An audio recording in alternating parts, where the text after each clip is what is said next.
इसके बाद वर्साइल में जो गिल्ट, जो फर्स्ट वर्ल्ड वार गिल्ट बना था, उसने जो पूरी रिस्पॉन्सिबिलिटी वार होने की किस पे डाल दी, जर्मनी को, यानी कल्प्रिट माना इस वार के का किसको, ओनली द जर्मन। इसके साथ उन्होंने रिपरेशन अमाउंट, कंपनसेशन अमाउंट इतना ज्यादा हाई जर्मनी से लिया, जो था 6 बिलियन पाउंड। कितना? 6 बिलियन पाउंड। बताओ। पाउंड। कुल मिला के यह ट्रीटी ऐसा था जिसको हम ऐसी ट्रीटी से जानेंगे कि यह ट्रीटी न होके बल्कि हारे हुए की मजबूरी को फायदा उठाया जा रहा था, है कि नहीं? Yes sir. Yes sir. इसका देखो, ये जो इम्पैक्ट, ये तो जर्मनी पे ट्रीटी था, उसका ओवरऑल इफेक्ट पूरे यूरोपियन कॉन्टिनेंट पे क्या हुआ? European continent before the First World War was known for the creditors. Creditors mean those who credit to others. वह व्यक्ति जो दूसरे को कर्ज देता है उसे हम क्रेडिटर्स बोलते हैं। और पूरा यूरोप इस वजह से जाना जाता था कि यह अमीर क्षेत्र है विश्व का और ये दूसरे देशों को असिस्ट करता है। समझ गए? उसी तरह जो फर्स्ट वर्ल्ड वार के बाद जो यूरोप क्रेडिटर्स हुआ करता था, वो डेबिटर हो चुका है, यानी पैसा लेने वाला रीजन बन चुका है। बात समझे? और इन सब में जो सबसे ज्यादा यूरोप में की कंट्री अफेक्टेड हुई फर्स्ट वर्ल्ड वार से, तो वो हुई जर्मन। क्यों? जर्मन तो वार भी हार चुके थे और वार हारने के बाद वो जो ट्रीटी थी उसमें उनको ग्रो करने की जो पॉसिबिलिटीज थी वो भी उनकी समाप्त कर दी गई। बात समझ गए? जो उनके विकास करने की संभावनाएं थी वो भी समाप्त कर दी गई, है ना? देखो यहाँ पे हम लोग पढ़ रहे हैं द अफेक्ट ऑफ वार। क्यों उसकी संभावना? जब मान लो जिस समय की बात हो रहा है उस समय इंडस्ट्री जो थी वो आयरन पे बेस्ड थी ना, रॉ मटेरियल आयरन। आयरन से जहाज बनेगा, कार बनेगा, गाड़ियां बनेंगी, रोड बनेगा, रेलवे बनेगा, ये सब आयरन की जरूरत होगी कि नहीं? होगी जरूरत। लेकिन देख रहे हो कि 75% of iron treaty of Versailles के थ्रू जर्मनी का ले लिया गया, है कि नहीं? तो क्या वो डेवलपमेंट करने का आगे कोई चांस है? नहीं है। बात समझ गए? दूसरा, उसका कोल भी ले लिए, उसका जो सबसे रिच एरिया था रहीनलैंड, वो भी ले लिया गया। इन सबसे जो ये प्रॉब्लम्स क्रिएट हुआ, वेमर रिपब्लिक के प्रति लोगों के अंदर हेट फीलिंग आ गई। People were despised with the Weimar Republic because they were thought that the main responsibility of the war was good on the Weimar Republic। जो मुख्य रिस्पॉन्सिबिलिटी है वो किसके ऊपर जाता है? वेमर रिपब्लिक का। और ये ट्रीटी जो है कि नवंबर में हुआ था, और इस नवंबर ट्रीटी की वजह से जितना नुकसान वार में जर्मनी को नहीं हुआ, उससे कहीं ज्यादा नुकसान इस ट्रीटी की वजह से हो रहा है। इस वजह से वेमर रिपब्लिक के सपोर्टर को हम नवंबर क्रिमिनल्स के नाम से लोग जानते थे, बोलते थे, उनका मॉकिंग करते थे, मजाक उड़ाया करते थे। बात समझे? चलो, इन सब वार में एक चीज और समाज में बदलाव आ गया बच्चों। समाज में सबसे महत्वपूर्ण व्यक्ति हो गया सैनिक, क्योंकि वार में वही लड़ने वाला है कि नहीं? और उसकी सबसे ज्यादा जरूरत यूरोपियन सोसाइटी में सबसे महत्वपूर्ण व्यक्ति जो बना वो कोने? सोल्जर्स। यानी कि जो सामान्य नागरिक हैं, apart from the soldier, we are consider less respected with the in the European society. बात समझ गए? ऐसा क्यों हो रहा है, समझ गए? और जो पॉलिसी मेकर थे, जो गवर्नमेंट थे, वो भी ऐसा मानते थे कि अगर उनके देश को जिताना होगा तो उनकी स्ट्रांग और मिलिट्री की जरूरत होगी। इस वजह से उन्होंने भी सोल्जर्स को और इस प्रोफेशन को बहुत ज्यादा शो ऑफ करने लगे, दिखाने लगे। बात समझ रहे हो? Yes sir. इस प्रोफेशन को बहुत ज्यादा दिखाने लगे।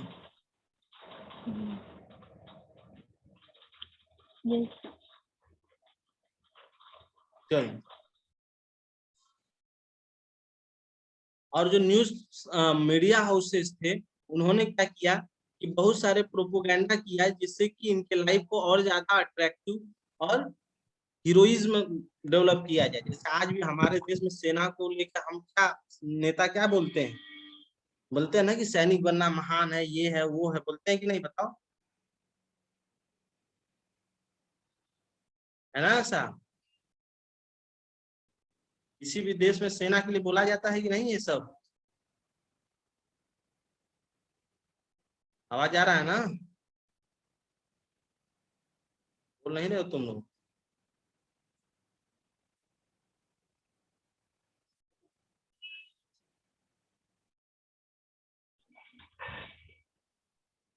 चलो आगे ड्राइंग हो रही है।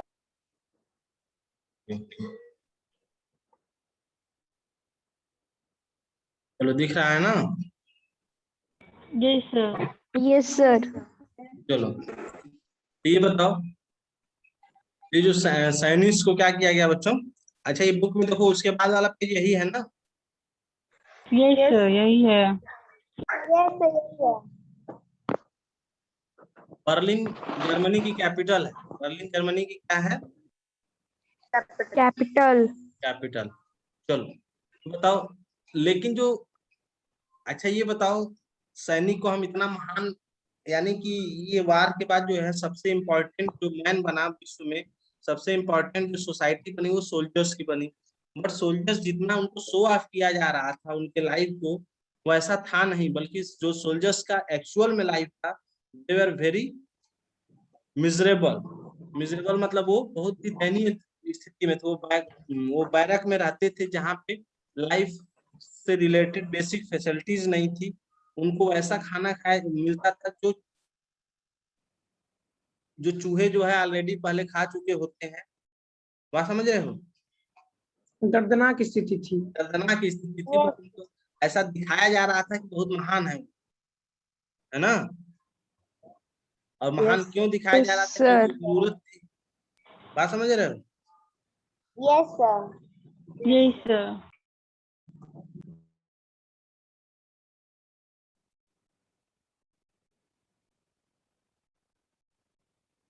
समझे?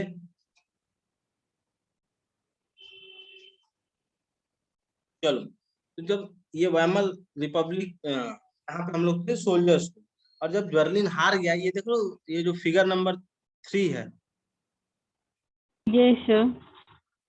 ये जस्ट आफ्टर फर्स्ट वर्ल्ड वार है। बात समझ गए? जस्ट आफ्टर, देखो 1918 1919 का बर्लिन की स्ट्रीट पे तो कितनी क्राउड है, और वो डिमोन्स्ट्रेट कर रहे हैं राजनीतिक रूप से कि हमारे यहाँ भी रसिया की तरह गवर्नमेंट हो, गवर्नेंस।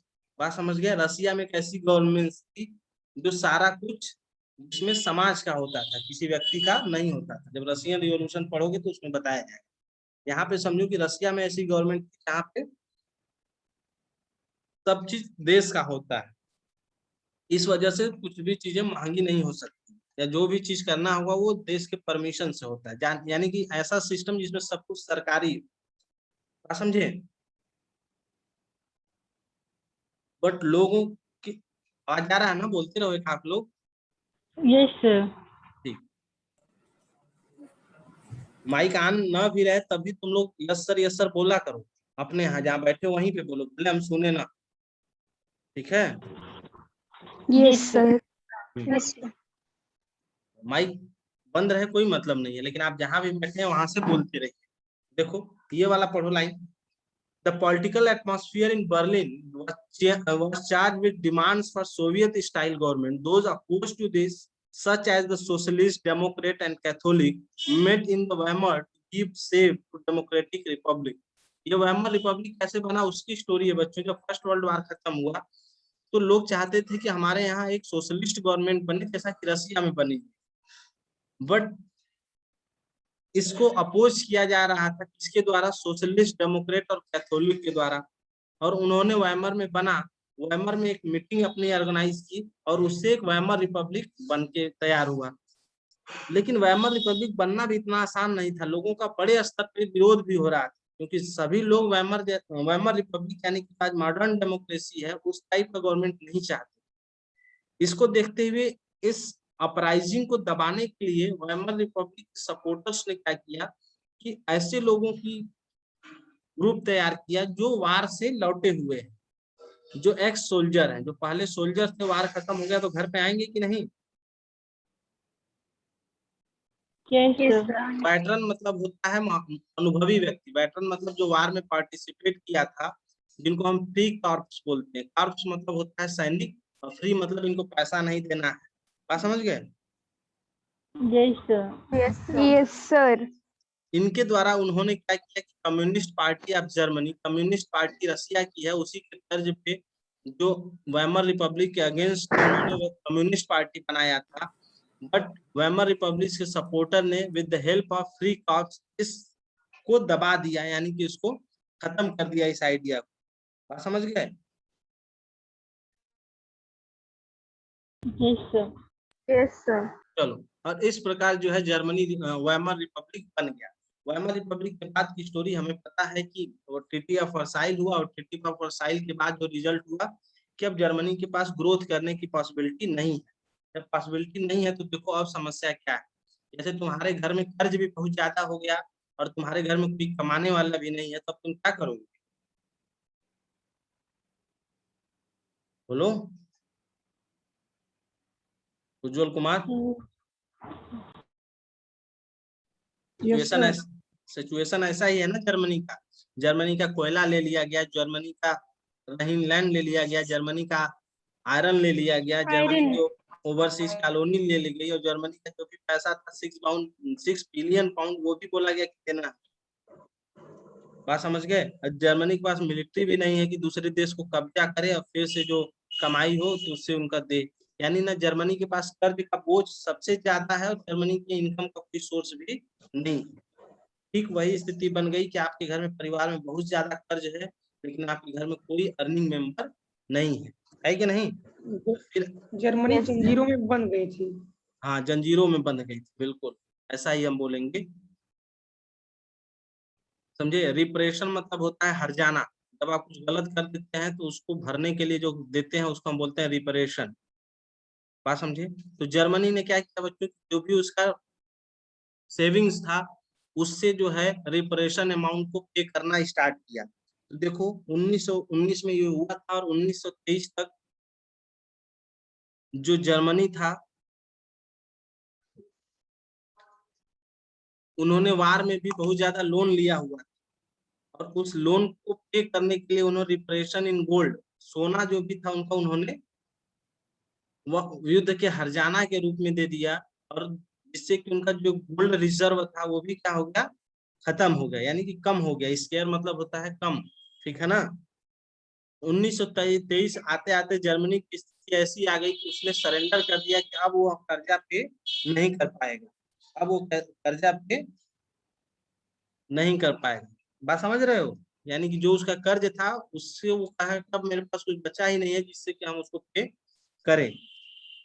फ्रांस को पे करना था, तो फ्रांस ने क्या किया कि ठीक है, ऐसे मान लो तुम किसी से घर से तुम कर्ज ले लिए हो और कर्ज न दे पाओगे तो वो व्यक्ति क्या करेगा, अगले दिन कहेगा तुम अपना घर खाली करो, यही लेंगे। करेगा कि नहीं। Yes, घर sir. पे कब्जा कहेगा. करते। करेगा। तो जर्मनी फ्रांस ने भी क्या किया बच्चों, जर्मनी का एक जो सबसे लीडिंग इंडस्ट्रियल एरिया था रूहर, रूहर क्या नाम लिखा है ये देखो, देख रहे हो ना ये रूर जिसको हम बोलते हैं, रूर, उसको भी उसने क्या कर लिया, अपने कंट्रोल में लिया, अपने पोजीशन में ले लिया। बात समझ गए। Yes, sir. Yes, sir. चलो पैसा ले लिया, और वहां का जो भी कोल था, अब जर्मनी में पैसे की एकदम कमी हो गई, तो वेमर रिपब्लिक को समझ में नहीं आया, तो उसने क्या किया, खूब नोट छाप दिया। क्या कर दिया, नोट छापने लगा. नोट छाप दिया और सबको बंटवा दिया। मतलब कि कोई ये ना कहे कि हमारे पास पैसा नहीं है। बात समझ गए।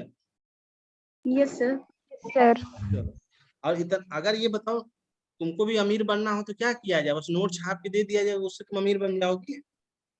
No No, sir, sir. ऐसे तो क्यों? पैसा होगा तभी तो हम अमीर सबके बनेंगे। पास सबके पास इक्वल पैसा होगा तब अमीर कैसे हुए? इक्वल नहीं बटा है, हम कहाँ बोल रहे हैं इक्वल बटा है। जैसे आपको, आप आज अमीर बनना मतलब क्या है कि आपके पास पैसा हो, रुपया हो, है कि नहीं? Yes sir. Yes sir. रुपया आपको खूब मिल जाता है कहीं से, तो क्या आप अमीर बन जाएंगे? हाँ, तो देखो, लेकिन ऐसा Yes, नहीं sir. होता है। इसको समझने के लिए आगे सुनते रहो क्या हुआ। कि अमेरिका में, अरे जर्मन में पैसे तो खूब छपे, लोगों के पास पैसे भी आ गए। जुलाई में जो जर्मन रुपए की कीमत थी बच्चों, जैसे आज हमारा 70 रुपया $1 के बराबर। कितना रुपया बराबर है? Yes sir, $1 is equal to $70, 70 70 rupees. Rupees. वैसे ही 70 रुपीज। 1923 में जुलाई में जो जर्मन की करेंसी है उसका नाम है मार्क्स। क्या नाम है? मार्च। मार्क्स। वो $1 का कीमत 3,53,000 था। कितना था? 3,53,000। 3,53,000। ये था अगस्त में, और जुलाई में क्या था, ये 24,000 के बराबर था। यानी सिर्फ एक महीने में जर्मन करेंसी की वैल्यू बढ़ गई है या घट गई? घट गई।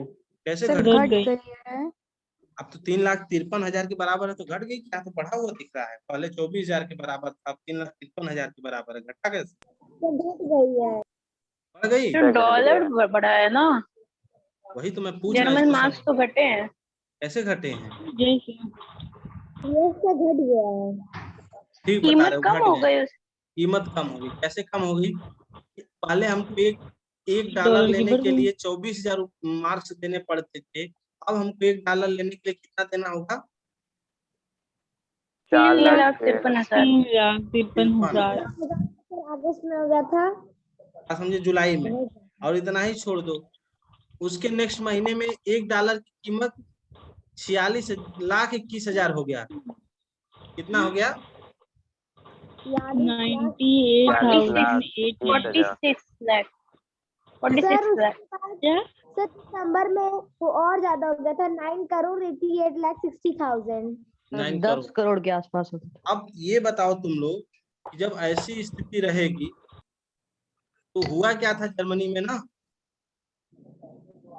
जर्मनी के लोग एक ट्रैक्टर रुपया लेके जाते थे और एक माचिस खरीदते थे। समझ रहे हो सर कितना? Yes sir.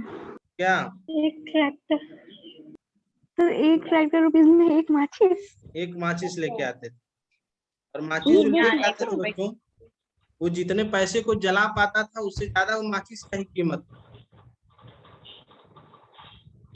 बात समझे कि नहीं? सर खाने का सामान कैसे आता होगा?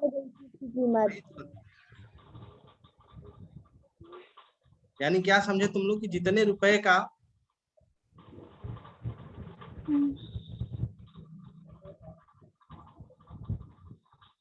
क्या समझे बताओ? सब प्राइस सर वो बहुत ही जितना हाई हम हो पाते गई। थे जला सर देता था। महंगाई बढ़ गई। Sir increase. सर वो सर मतलब वहाँ की ऐसा प्राइस हो जाए, कम हो। पैसे अगर इंडिया में ऐसी स्थिति हो जाए बच्चों, तो सोचो क्या होगा कि तुम वो बोरे बोरे में रुपया लेके जाओगे और एक काफी मिलेगा, है ना? सर वहाँ के लोग खाते कैसे थे? Yes sir. वही तो आगे इंटरेस्टिंग है सर, कि लोग खाते कैसे थे। सोचो जर्मनी सब की विद्रोह की Yes, sir. स्थिति हो जाएगी।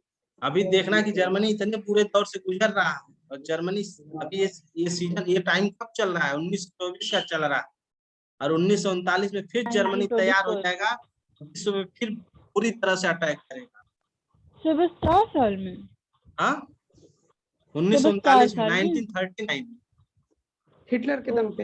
हिटलर के बल पे, यानी 10 साल में जर्मनी की स्थिति ये देखो ऐसी हो गई है। 9,86,06,000 रुपए $1 की कीमत हो गई थी। सोचो 9 करोड़ रुपए, समझ रहे हो? सर 10 के आसपास हो गई थी। और सर इंडिया में $1 70 रुपए।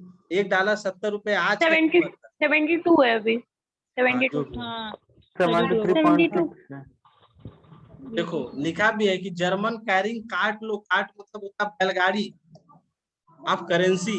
बात समझ रहे हो? पूरे एक ट्रैक्टर जो है पैसा लेके आते थे और एक ब्रेड का टुकड़ा खरीदते थे।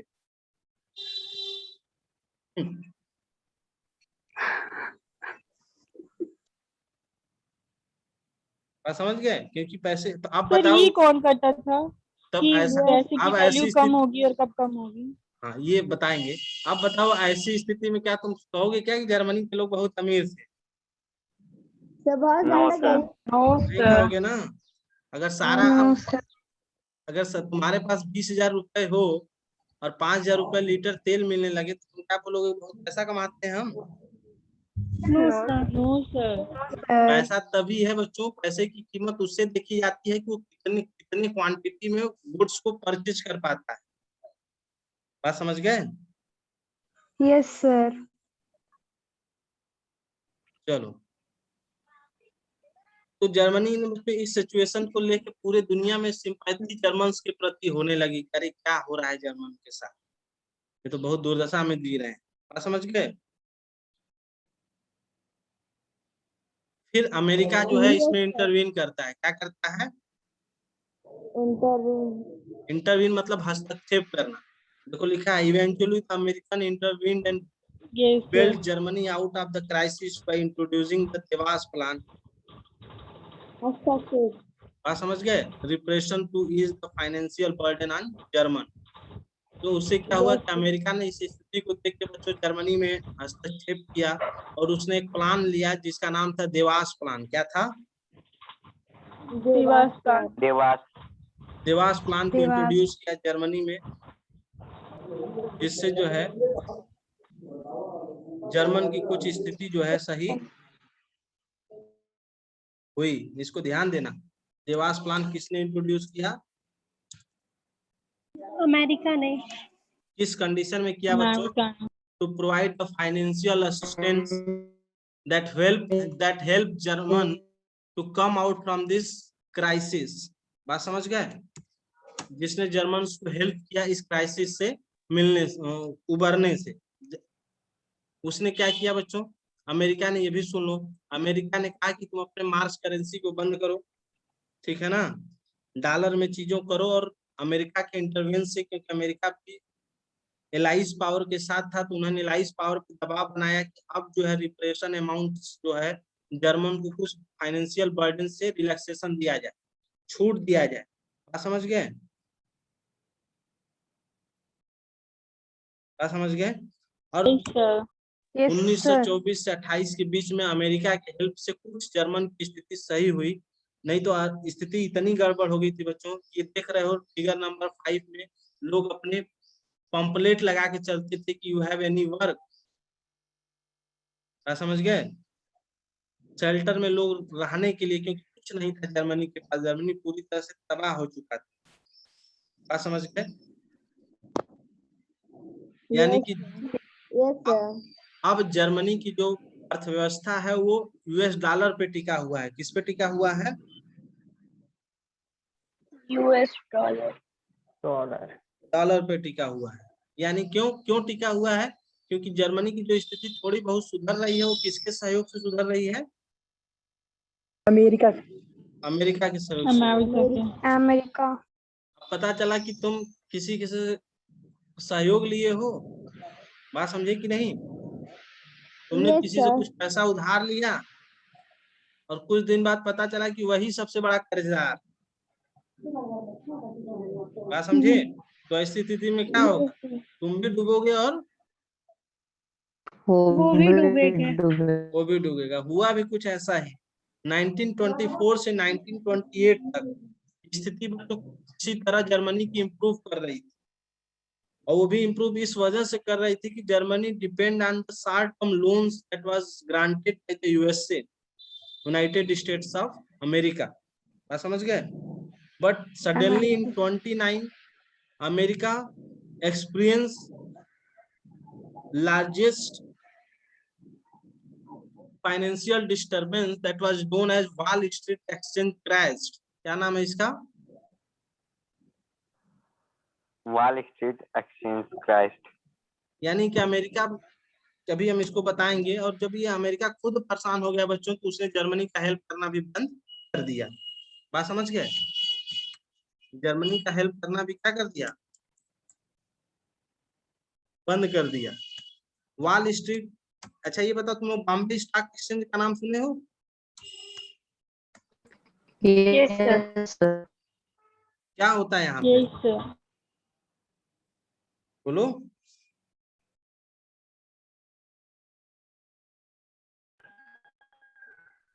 Sir Bombay stock exchange, national stock exchange, ये सब का नाम सुने हो? सेंसेक्स, निफ्टी, ये सब का नाम सुने हो? यस सर, शेयर्स खरीदे बेचे जाते शेयर खरीदे बेचे जाते हैं, किसने बताया? हैं सर। रिटर्न्स ध्यान से, गुड, सर जो भी ये सब बताया। शेयर, ये सब शेयर मार्केट में सर यूज होते हैं वर्ड्स। जहाँ पे शेयर मार्केट खरीदा और बेचा जाता है भारत में बच्चों, वो दो जगह है, एक बॉम्बे स्टॉक एक्सचेंज और नेशनल स्टॉक एक्सचेंज दिल्ली में। बात समझे? और जगहों पे बेचा भी जाता है, लेकिन ये दो देश के सबसे प्रमुख शेयर मार्केट। यहाँ पे लोग अपना पैसा मार्केट में इन्वेस्ट करते हैं। जब शेयर खरीदते हैं तो पैसा मार्केट में जाता है, जब शेयर बेचते हैं तो मार्केट से पैसा हमारे पास आता है। जब शेयर बाजार, शेयर बाजार में जब हम शेयर खरीदते हैं तो मार्केट में पैसा जाता है, यानी कि मार्केट का विकास होता है। जब मार्केट का विकास होता है तो देश में अर्थव्यवस्था बढ़ता है, देश वृद्धि करता है, ग्रोथ करता है। बात समझ गए? उसी तरह अमेरिका को जो वॉल स्ट्रीट एक्सचेंज है, जो न्यूयॉर्क का शेयर मार्केट है, क्या है? Share market. Share market. Share बाजार। यानी कि जब लोग बाजार से पैसा निकालने लगते हैं तो बाजार डाउन जाने लगता है, लेकिन जब लोग शेयर खरीदने लगता है तो बाजार ऊपर जाने लगता है। बात समझ गए? यानी वो अच्छा सूचक है कि हमारी अर्थव्यवस्था ग्रो कर रही है, और वो सूचना ही देता है सेंसेक्स और निफ्टी। जब कभी हम न्यूज सुनते हैं तो देखते हैं सेंसेक्स इतना बढ़ा, सेंसेक्स इतना घटा। बढ़ने का मतलब है कि मार्केट में पैसा जा रहा है, घटने का मतलब है कि मार्केट से पैसा आ रहा है। जब लोग घटने लगता है तो सरकार परेशान हो जाती है, क्योंकि लोग अब पैसा अपनी अर्थव्यवस्था से निकाल रहे हैं। बात समझ गए? इतना समझ गए कि नहीं अभी तक? यस सर, से समझ गए। Yes, sir. तो उसी तरह न्यूयॉर्क का जो है वॉल स्ट्रीट एक्सचेंज क्या हुआ बच्चों, कोलैप्स हो गया, क्रैश कर गया। क्रैश कैसे कर गया कि अचानक सब ज्यादातर लोगों ने अमेरिका के वॉल स्ट्रीट एक्सचेंज से अपने शेयर बेच के पैसा वापस लेने लगे। और एक दो लोग नहीं बेचे, बल्कि कितने लोग बेचे, 13 मिलियन शेयर। मात्र एक दिन में 24 अक्टूबर सन 1929 को अमेरिका के हिस्ट्री में सबसे ज्यादा शेयर बेच दिए गए। यानी लोगों ने मार्केट से पैसा क्या लिया, वापस कर लिया। बात समझ गए? Yes sir. जब पैसा वापस कर लिया, हाँ बोलो। मींस मतलब जब लोग पैसा इन्वेस्ट करेंगे तो अर्थव्यवस्था बढ़ेगी, जब बढ़ेगी। पैसा लोग लेंगे तो अर्थव्यवस्था चौपट हो जाएगी। चौपट हो जाएगी।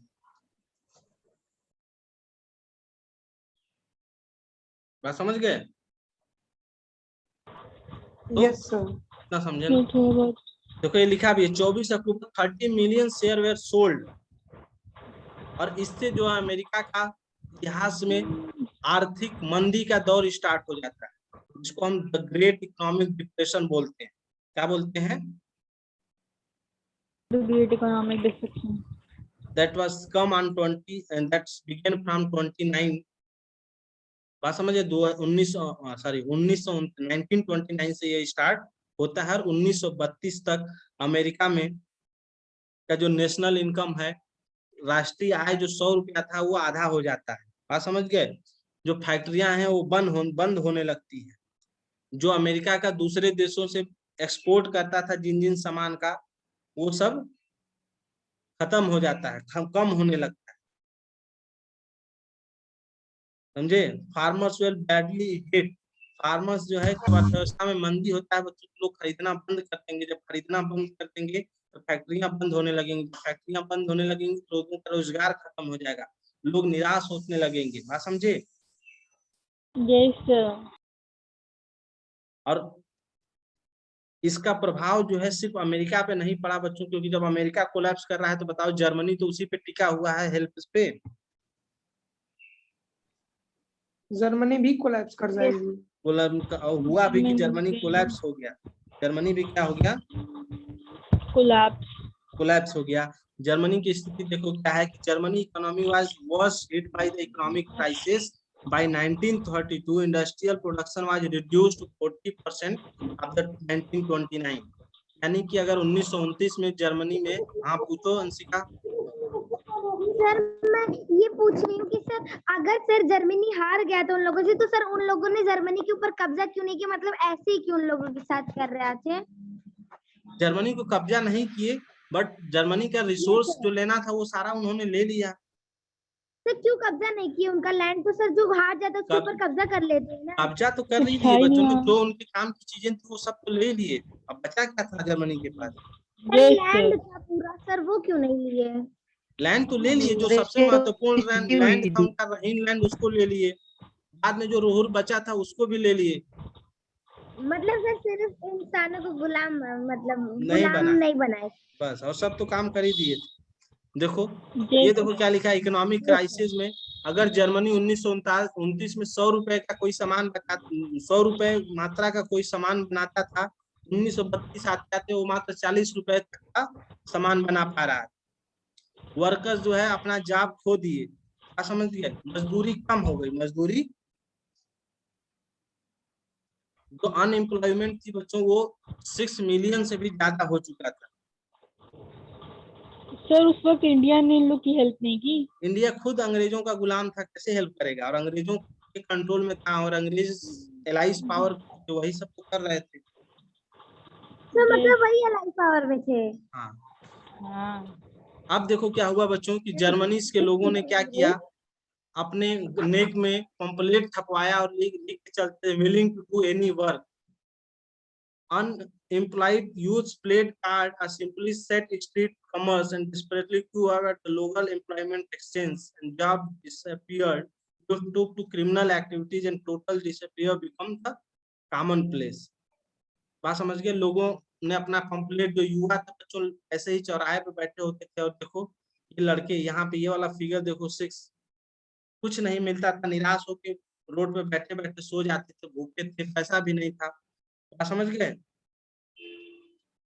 अब जर्मनी को बताओ हिटलर की जरूरत है कि नहीं?